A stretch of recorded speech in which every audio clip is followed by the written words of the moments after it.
ये कहानी है धारापुर की, जहाँ एक गरीब कचरे वाली सोनी अपनी बीमार माँ शांता के साथ झोपड़े में रहा करती थी। माँ, ओ माँ, मैंने खाना बना दिया है। अगर दोपहर में मुझे आने में देरी हो गई तो तुम खाना खा लेना। और हाँ माँ, आहिस्ता से उठना, चोट मत लगा लेना। हाँ मेरी बच्ची, मैं ध्यान से रहूंगी, आहिस्ता से उठूंगी, तो मेरी चिंता मत करो। कैसे ना करूं तुम्हारी चिंता माँ, तुम्हारे सिवा मेरा है ही कौन। इस संसार में अकेले बहुत डर लगता है माँ, तुम मुझे छोड़कर कभी मत जाना। मेरी प्यारी बच्ची, मैं तो तुझ पे एक आँच भी नहीं आने देना चाहती। काश मेरा ये शरीर काम कर रहा होता तो मैं तुझे कभी कचरा बीनने का काम नहीं करने देती। अभी तो तेरी स्कूल जाने की उम्र थी। अरे माँ, कचड़े बीनने का काम बुरा थोड़ी है, आखिर इससे ही तो हमारा घर का खर्च निकल रहा है ना। और मुझे कोई दुख नहीं है कि मैंने स्कूल छोड़ दिया। तुम देखना माँ, इसी कचड़े में तेरी सोनी एक दिन सोना बनाएगी। सोना कचड़े से? वो कैसे? माँ, मैंने सुना है लोगों के साथ चमत्कार भी हुए हैं इस कचड़े उठाने का काम करते करते। कभी कभी कचड़े की थैलियों में सोना मिला है उन्हें, और वो भी इतना कि उनकी जिंदगी की काया ही पलट गई है। ओहो, तो तुम तो चमत्कार कर रही हो, पर चमत्कार तो भाग्य लेकर आता है। अगर हमारे भाग्य में चमत्कार नहीं हुआ तो फिर तुम क्या करोगी सोनी? क्या पूरी उम्र कचड़े में से सोना निकालने का इंतजार करती रहोगी? नहीं माँ, तेरा इलाज भी तो कराना है। तेरी बेटी कुछ तो ऐसा करेगी ना माँ, जिससे तुझे मुझ पर गर्व होगा। वो तो मुझे अब भी है मेरी बच्ची।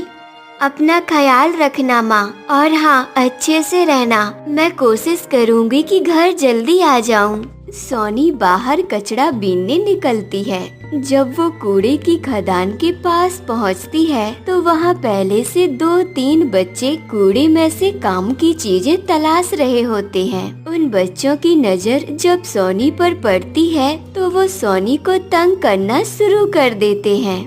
अरे अरे मनकू, देखो तो कौन आ रहा है। सपनों की रानी। नहीं नहीं डंकू, सपनों की रानी नहीं, सपनों की सोनी। सुना नहीं इसके किस्से? सोनी को मिलेगा सोना, वो भी कचरे से। क्यों सोनी, कचड़े देने वाले तेरे रिश्तेदार हैं क्या, जो तेरे लिए कचड़े में सोना दे जाएंगे? सोनी उनकी बातों का कोई जवाब नहीं देती और कूड़ा बीनने लगती है, जिससे उन बच्चों को और भी गुस्सा आ जाता है।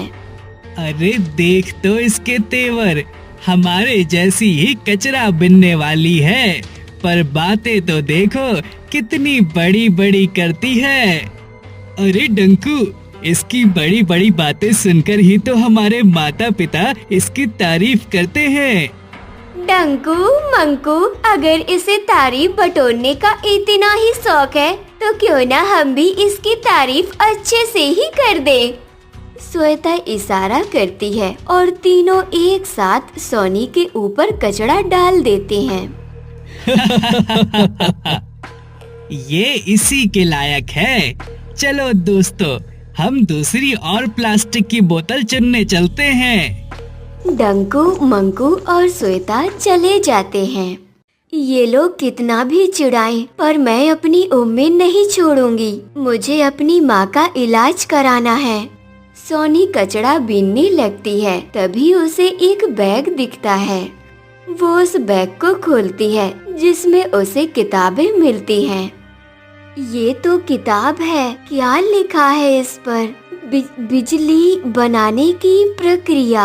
मुझे इन किताबों को घर ले जाना चाहिए। शायद यही वो सोना हो जिसकी मुझे तलाश है। सोनी उन किताबों को लेकर घर आ जाती है। सोनी के आने की आहट से उसकी माँ पूछती है, अरे सोनी बिटिया, आ गई? आज तो बड़ी जल्दी आ गई।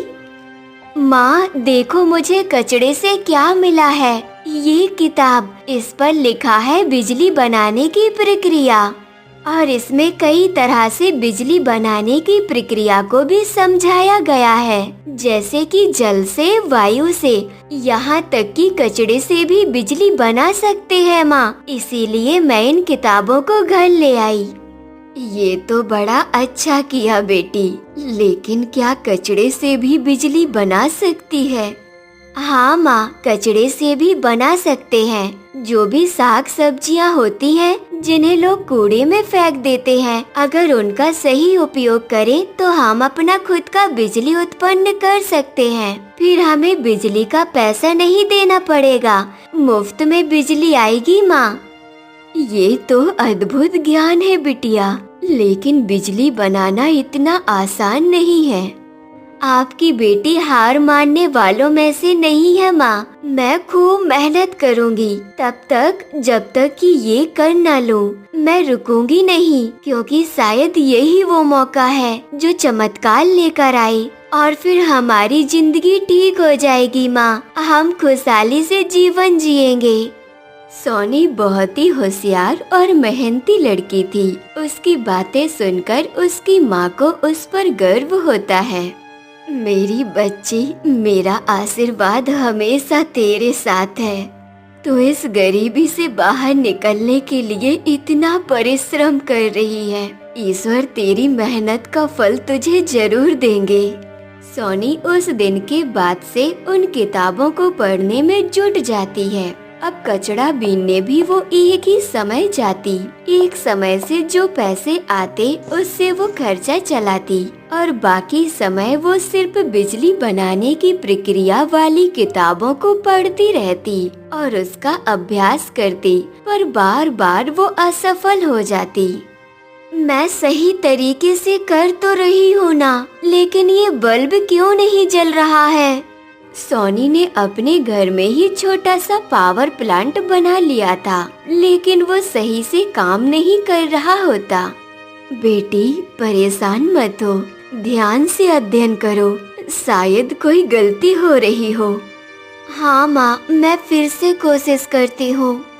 सोनी फिर से बिजली बनाने में लग जाती है। डंकू, मंकू और श्वेता कचरा बीन रहे होते हैं। उन्हें काफी दिनों से सोनी नजर नहीं आई होती। अरे मनकू, ये सोनी आजकल कचरा बिनने नहीं आती क्या?